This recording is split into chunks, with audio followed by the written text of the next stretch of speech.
जय हिंद फ्रेंड्स।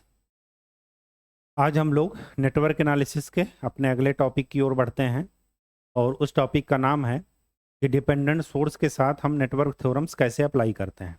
अभी तक हमने क्या क्या देखा कि इंडिपेंडेंट सोर्स के साथ केवीएल केसीएल कैसे अप्लाई करते हैं और साथ में साथ अगर डिपेंडेंट सोर्स हो तब केवीएल केसीएल कैसे अप्लाई करते हैं। नेटवर्क थ्योरम्स में हमने वो टॉपिक देख लिया था जब नेटवर्क थ्योरम्स तब उस सर्किट में अप्लाई करते हैं, उस सर्किट में अप्लाई करना सीख लिया जिस सर्किट में ओनली इंडिपेंडेंट सोर्स लगा हो। अब हमें ये देखना है कि अगर सर्किट में डिपेंडेंट सोर्स भी लगा हो तब हमारी नेटवर्क थ्योरम्स कैसे काम करती हैं और हमें कैसे सॉल्व करना है क्वेश्चन, वो देखते हैं। ये ध्यान रखिएगा, ऐसे क्वेश्चंस इंजीनियरिंग सर्विसेज के मेंस में आएंगे, जो भी आपका या सेमेस्टर एग्जाम के मेंस वो रिटर्न में आएगा। ठीक है, कभी भी ऑब्जेक्टिव में आपसे ये नहीं कहेगा कि इस थ्योरम्स का इस्तेमाल करके आप करंट की वैल्यू निकालिए। क्यों? क्योंकि वहां पर आपको रिजल्ट से मतलब है, आपको मेथड से मतलब नहीं होता कि आप किस मेथड से उस रिजल्ट तक पहुंचते हैं। ठीक है, तो ये जरा अच्छे से समझिएगा, क्योंकि अगर ये आपने समझ लिया तो जहां भी आपका कन्वेंशनल पेपर होगा, चाहे इंजीनियरिंग सर्विसेज के मेंस में हो या आपका जो है सेमेस्टर एग्जाम में हो, तो चीज़ें आसान हो जाएंगी। ठीक है, तो चलिए देखते हैं।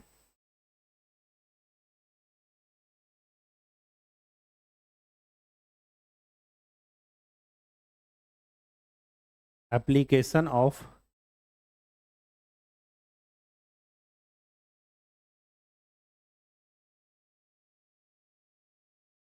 Network theorems on circuit consisting dependent sources with independent sources। अब हम नेटवर्क थ्योरम्स का वो एप्लीकेशन देखते हैं जब सर्किट में या नेटवर्क में हमारे पास दोनों सोर्स हों, डिपेंडेंट भी हो और इंडिपेंडेंट भी हो, तब हम नेटवर्क थ्योरम्स कैसे अप्लाई करते हैं। सबसे पहले हमने ये देखा, सीक्वेंस से ही चलेंगे। पहले हम देखते हैं सुपरपोजिशन थ्योरम।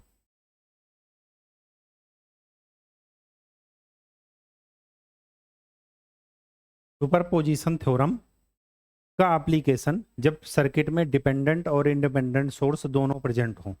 ठीक, आपको ये ध्यान रखना है, पहले जरा कुछ रिवाइज कर लेते हैं ताकि आपको चीज़ें आसानी से समझ में आए। सुपरपोजिशन थ्योरम क्या कहती थी, पहले ये देखते हैं कि जब केवल इंडिपेंडेंट सोर्स प्रेजेंट हो।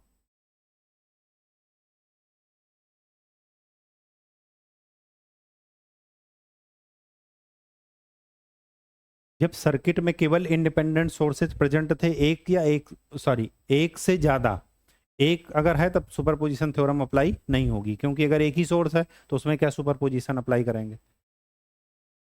अगर एक से ज्यादा सोर्स थे तो हम क्या करते थे, consider only one source at a time, यही करते थे। एक टाइम पर हम क्या करते थे, केवल और केवल एक सोर्स को कंसीडर करते थे। ठीक, अब अदर सोर्सेज को क्या करते थे, तो हम ये लिखते थे कि अदर इंडिपेंडेंट सोर्सेज को दो काम करते थे। अगर वो वोल्टेज सोर्स है तो उसको क्या करते थे, शॉर्ट, और अगर करंट सोर्स है तो उसको क्या करते थे, ओपन। कहने का ये मतलब है कि अदर सोर्सेज को, अदर इंडिपेंडेंट सोर्सेज को जीरो बना देना है, जीरो। वोल्टेज सोर्स जीरो कब होगा, जब वो शॉर्ट होगा, क्योंकि शॉर्ट सर्किट के क्रॉस वोल्टेज क्या होता है, जीरो। और करंट सोर्स जीरो कब होगा, जब वो ओपन होगा। क्यों? क्योंकि ओपन सर्किट में करंट की वैल्यू क्या होती है, जीरो। तो इस वजह से ये काम करते थे। ठीक, ये ध्यान रखना कि बाकी जो इंडिपेंडेंट सोर्स हों उन्हीं को करना है, अगर डिपेंडेंट सोर्स हो तो उनको नहीं छेड़ना है, उनको सर्किट में ऐसे के ऐसे ही लगे रहने देना है जैसे वो पहले लगे थे। हम सारा काम किसके थ्रू करेंगे, इंडिपेंडेंट सोर्सेस के थ्रू करेंगे। तो ये वाली कंडीशन दोनों सर्किट में वैलिड है। कौन सी वाली में, जब केवल इंडिपेंडेंट सोर्स हो तब भी, और जब डिपेंडेंट और इंडिपेंडेंट दोनों हो तब भी।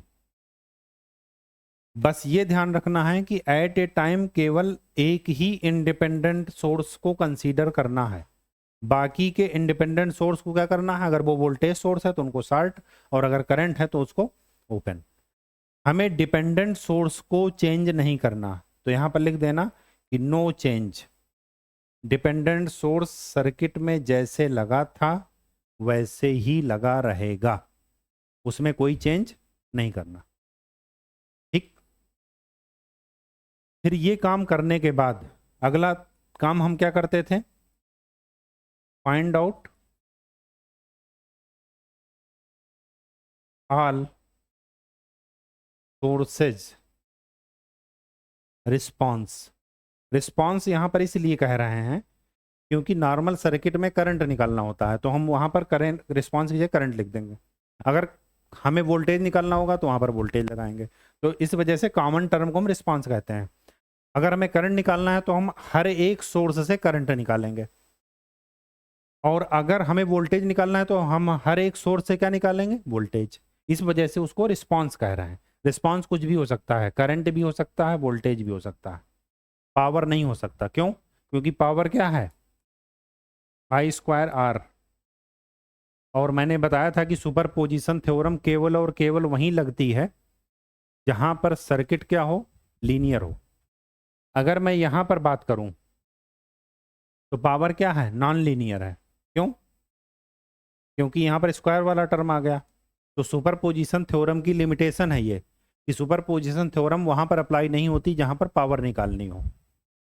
ठीक, हम वोल्टेज और करंट का तो अलजेब्रिक सम कर सकते हैं, लेकिन पावर का कभी भी अलजेब्रिक सम करेंगे तो ये फेल हो जाएगा, क्योंकि पावर कभी भी सुपरपोजिशन थ्योरम को फॉलो नहीं करती।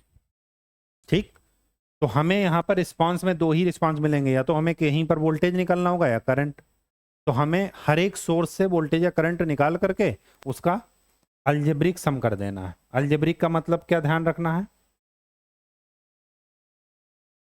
अलजेब्रिक का मतलब मैंने बताया था आपको कि अलजेब्रिक में आपको मैग्नीट्यूड और डायरेक्शन दोनों देखना होता है। अगर आप खाली मैग्नीट्यूड से काम किए तो आपका आंसर गलत हो जाएगा। डायरेक्शन भी देखना है, अगर एक सोर्स से करंट इस डायरेक्शन में फ्लो हो रही है, दूसरे से इस डायरेक्शन में फ्लो हो रही है, तो नेट करंट इस ब्रांच में क्या होगी, दोनों का डिफरेंस। डिफरेंस बोलेंगे, क्यों? जो बड़ा होगा उधर की तरफ हम ड्रा कर देंगे करंट। इसी तरह अगर करंट अपोजिट डायरेक्शन में तो वोल्टेज भी अपोजिट डायरेक्शन में होगा, तो नेट वोल्टेज क्या हो जाएगा, इन दोनों वोल्टेज का डिफरेंस। होगा या नहीं होगा? ठीक है, तो आपको ये ध्यान रखना है कि यहां पर सारे सोर्सेज से आपको रिस्पॉन्स निकाल करके उसका अलजेब्रिक सम करना। दूसरा ये ध्यान रखना है कि केवल इंडिपेंडेंट सोर्स से ही रिस्पॉन्स निकालना है, बाकी इंडिपेंडेंट सोर्स को अगर वो वोल्टेज है तो शार्ट, करंट है तो ओपन। हमें डिपेंडेंट सोर्स के साथ कोई भी चेंज नहीं करना। ठीक, चलिए अब हम आगे बढ़ते हैं। अब हम इस पर क्वेश्चन देखते हैं। सुपरपोजिशन थ्योरम पर हमने वो क्वेश्चन देख लिया था जब सर्किट में केवल इंडिपेंडेंट सोर्स हो। अब हमें ये देखना है कि अगर डिपेंडेंट और इंडिपेंडेंट दोनों सोर्सेज हों सर्किट में, तब हम कैसे निकालेंगे सुपरपोजिशन थ्योरम से आंसर। चलिए आगे बढ़ते हैं।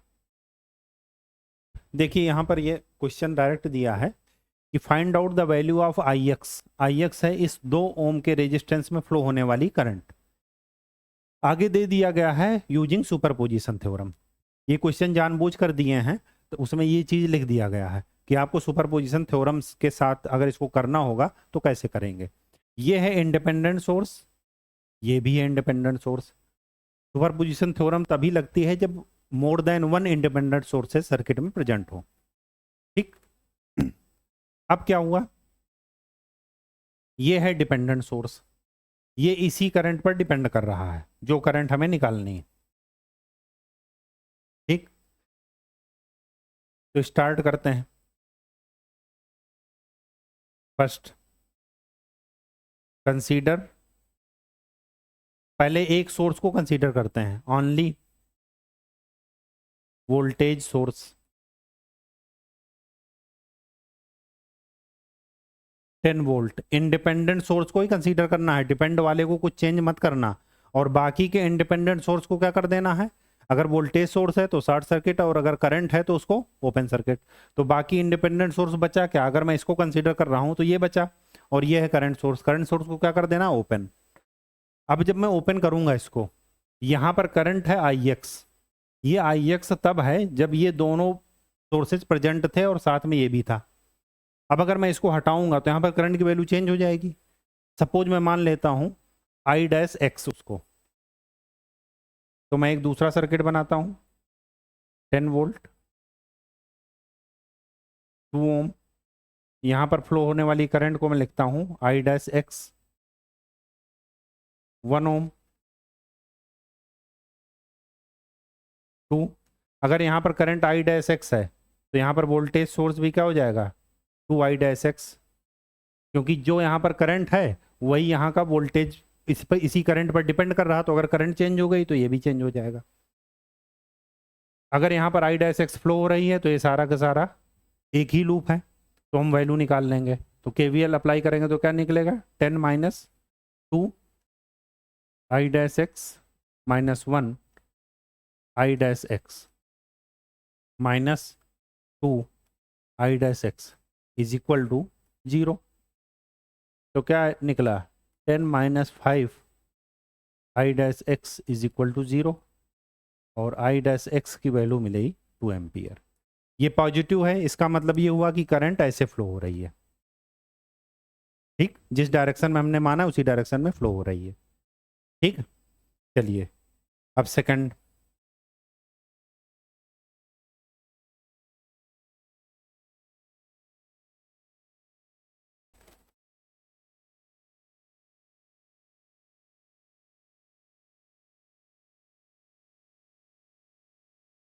यहाँ पर लिखिए ओनली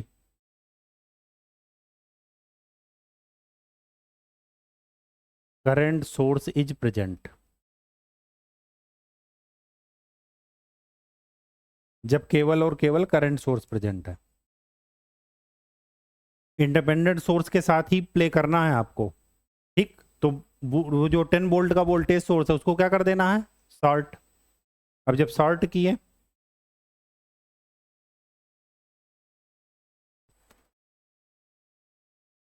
3 एम्पियर 1 ओम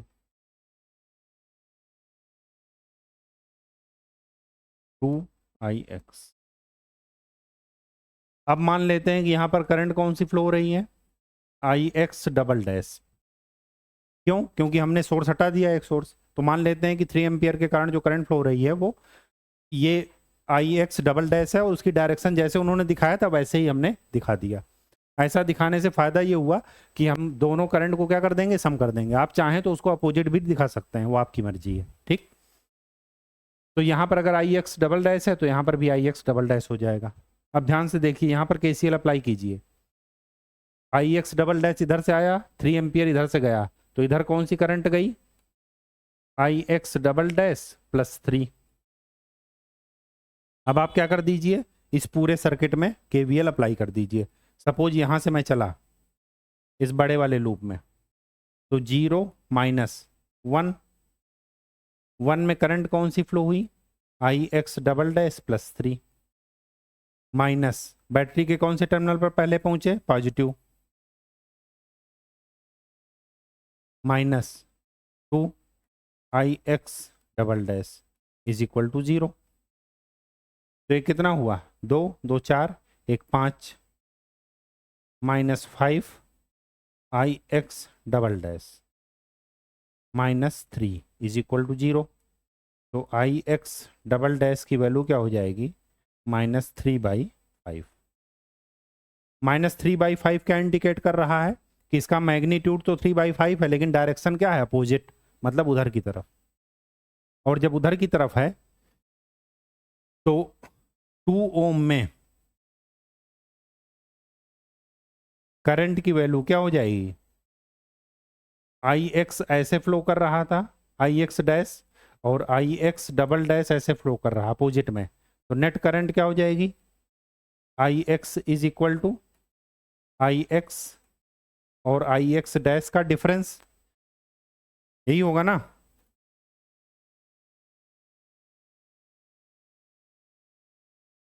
तो 2 माइनस 3/5, तो कितना हुआ? 7/5 एम्पियर। और इसकी डायरेक्शन क्या होगी? 2 वाला बड़ा है, तो इसका मतलब कि जिधर 10 वोल्ट वाला सोर्स फ्लो करा रहा था करंट, उधर ही होगी। तो यहाँ पर वैल्यू क्या हो जाएगी आई एक्स की?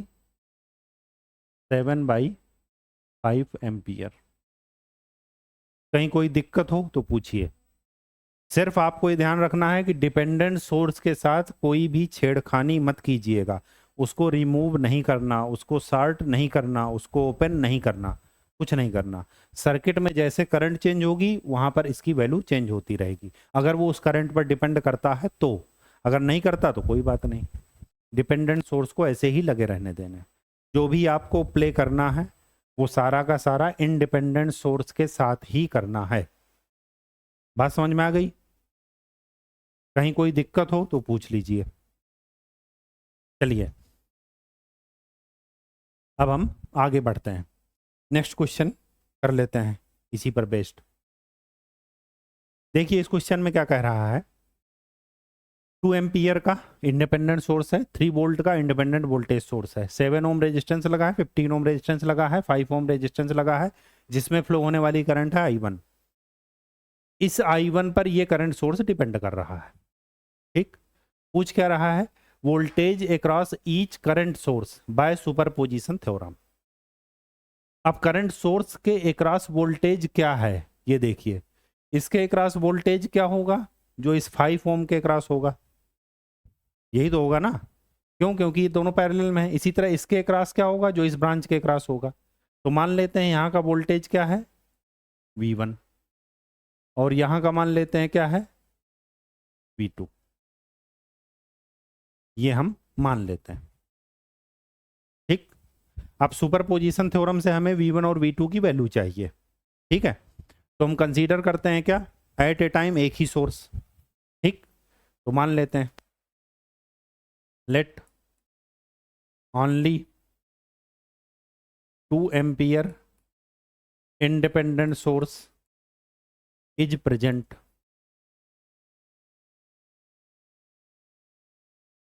जब 2 एम्पियर इंडिपेंडेंट सोर्स प्रेजेंट है तो सर्किट क्या बनेगा? ये है 2 एम्पियर, 7 ओम, उसको हमने इस 3 वोल्ट को क्या कर दिया? शॉर्ट कर दिया। 15 ओम, 5 ओम। यहां पर मान लेते हैं करंट I1 फ्लो हुई।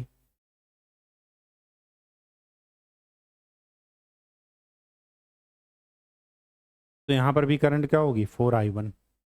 यहाँ का वोल्टेज मान लेते हैं V1 डैश, और यहाँ का मान लेते हैं V2 डैश। हमें V1 डैश और V2 डैश की वैल्यू चाहिए।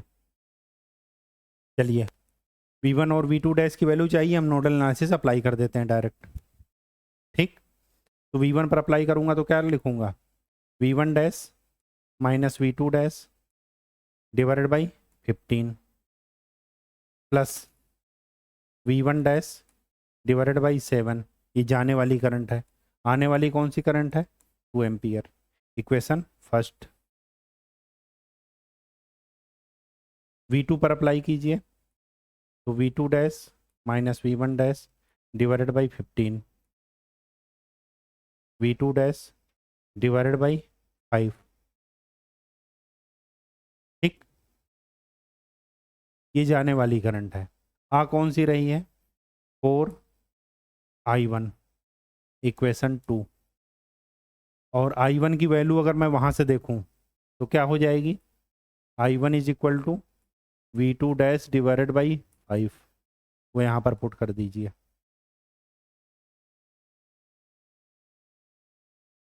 ठीक, जब यहाँ पर पुट करेंगे तो क्या मिलेगा? V2 dash minus V1 dash divided by 15 plus V2 dash by 5 is equal to 4 V2 dash by 5। ये क्या मिला? V2 dash minus V1 dash divided by 15 is equal to 3 V2 dash divided by 5।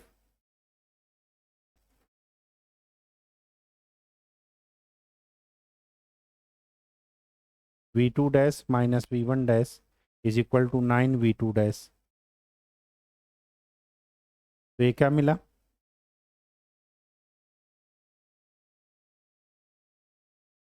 V1 dash is equal to 8 V2 dash, वो भी minus के साथ। ये value यहाँ पर जाकर के आप पुट कर दीजिए। यहाँ पुट करेंगे तो क्या मिलेगा? V1 डैश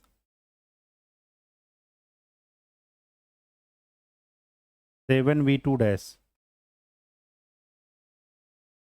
7 क्यों 9 V2 dash divided by 15 minus 8 V2 dash divided by 7 is equal to 2। ये कितना हो गया?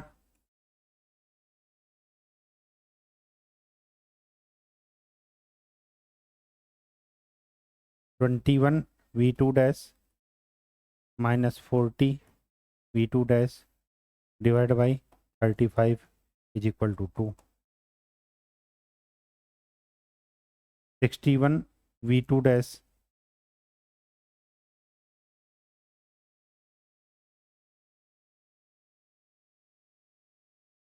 Is equal to minus 70। तो V2 dash is equal to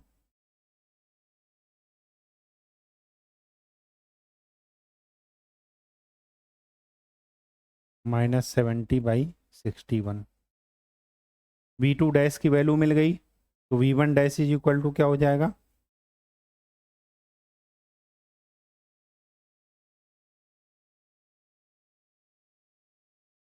यहाँ पर जाकर के पुट कर दीजिए।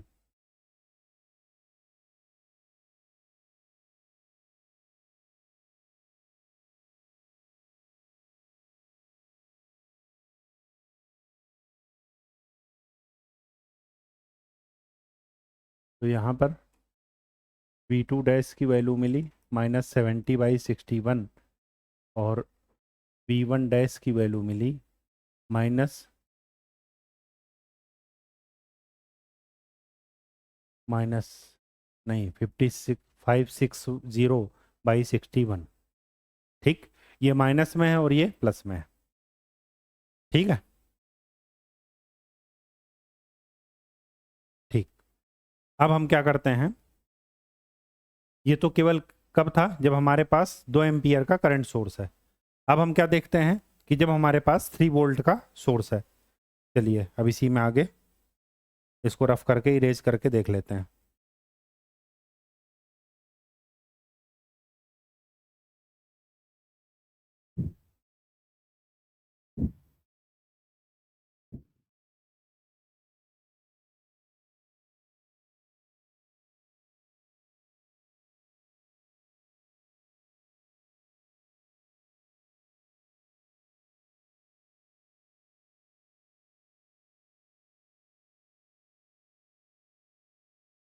यहाँ पर लिखते हैं only independent voltage source is present. जब केवल और केवल इंडिपेंडेंट वोल्टेज सोर्स प्रेजेंट हो तो सर्किट क्या बनेगा?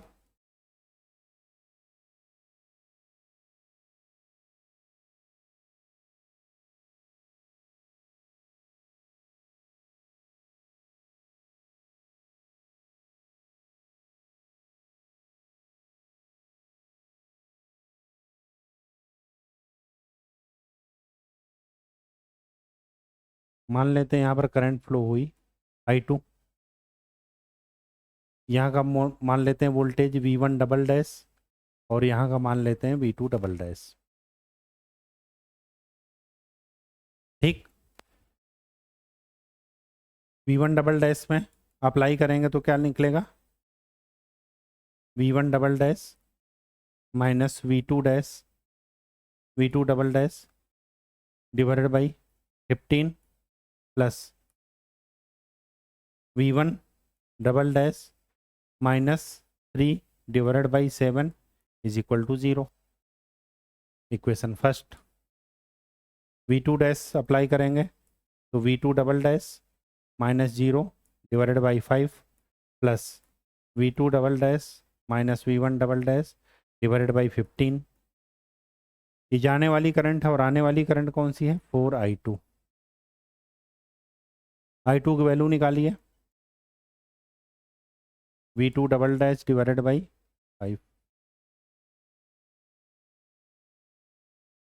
यहाँ पर जाकर के पुट कर दीजिए।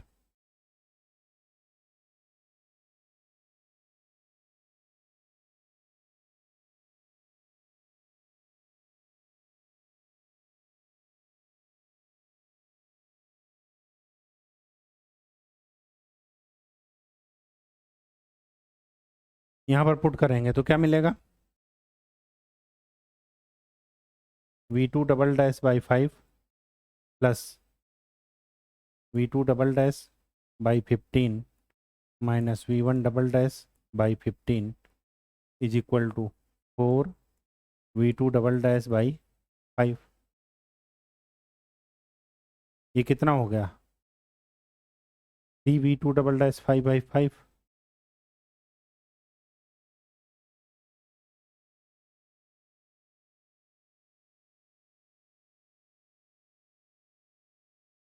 दो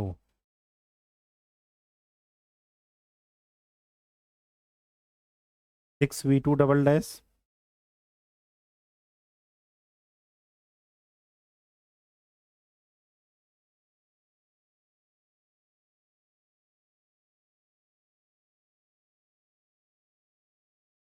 V1 double dash is equal to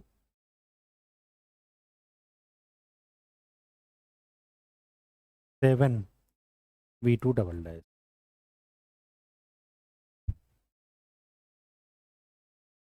ठीक, ये वाली वैल्यू वहाँ पर जा कर के इक्वेशन फर्स्ट में पुट कर दीजिए। जब इक्वेशन फर्स्ट में पुट करेंगे तो क्या मिलेगा?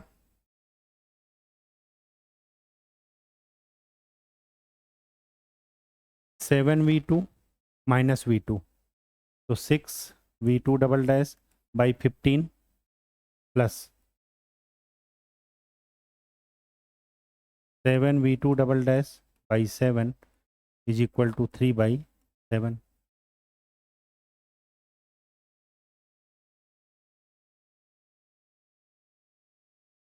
14V2 double dash plus 35V2 double dash divided by 5 is equal to 3। 49V2 double dash is equal to 15 तो V2 double dash is equal to 15/49। V2 double dash की वैल्यू आ गई तो V1 डबल डैश की value क्या हो गई? 15/7 volt. V1 double dash V2 double dash की वैल्यू, दोनों की वैल्यू पॉजिटिव आ गई और दोनों की वैल्यू पॉजिटिव आ गई तो हम वहाँ पर पुट कर देते हैं।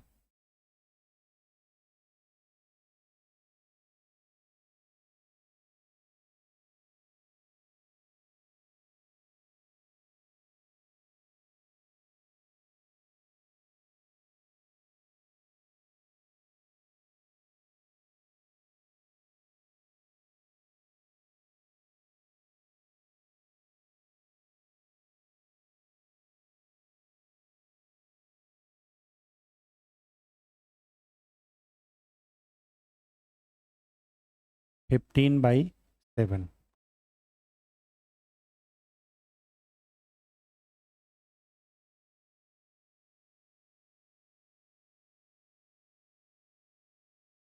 अब हमें यहाँ का वोल्टेज क्या हो जाएगा? इन दोनों को सम कर दीजिए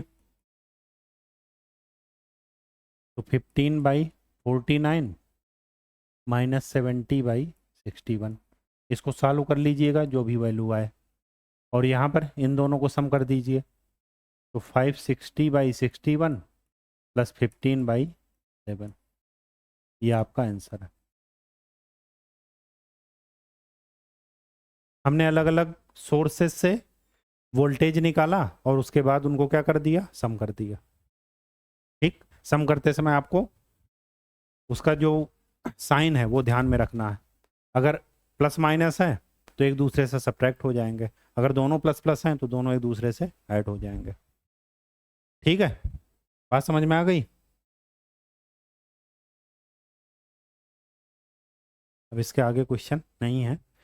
तो ये चीज़, ये बताने का सिर्फ इतना सा मतलब था कि अगर डिपेंडेंट सोर्स प्रेजेंट हो तो आपको सुपरपोजिशन थ्योरम से कैसे आंसर निकालना है। अगर कहा जाए तो कि आपको इस क्वेश्चन को सुपरपोजिशन थ्योरम से ही करना है तो आपको अप्लाई करना आना चाहिए। ये ध्यान रखिएगा कि डिपेंडेंट सोर्स को कोई भी चेंज नहीं करना है। सर्किट से ना तो हटा करके शार्ट करना हो, ना ही सर्किट से हटा करके ओपन करना है। बस अगर ये ध्यान में है तो बाकी केवल केसीएल और नोडल एनालिसिस ही है। ठीक है, तो आज के लिए इतना ही। नेक्स्ट हम लोग पढ़ेंगे कि अगर सर्किट में डिपेंडेंट और इंडिपेंडेंट सोर्स दोनों प्रेजेंट हो तो थेवेनिन्स थ्योरम या उसका इक्विवेलेंट रेजिस्टेंस कैसे निकालते हैं या थेवेनिन्स थ्योरम कैसे अप्लाई करते हैं। ठीक है, तब तक के लिए धन्यवाद। खूब अच्छे से पढ़ाई कीजिए, अगर कोई डाउट हो तो पूछते रहिए। ठीक है, थैंक यू।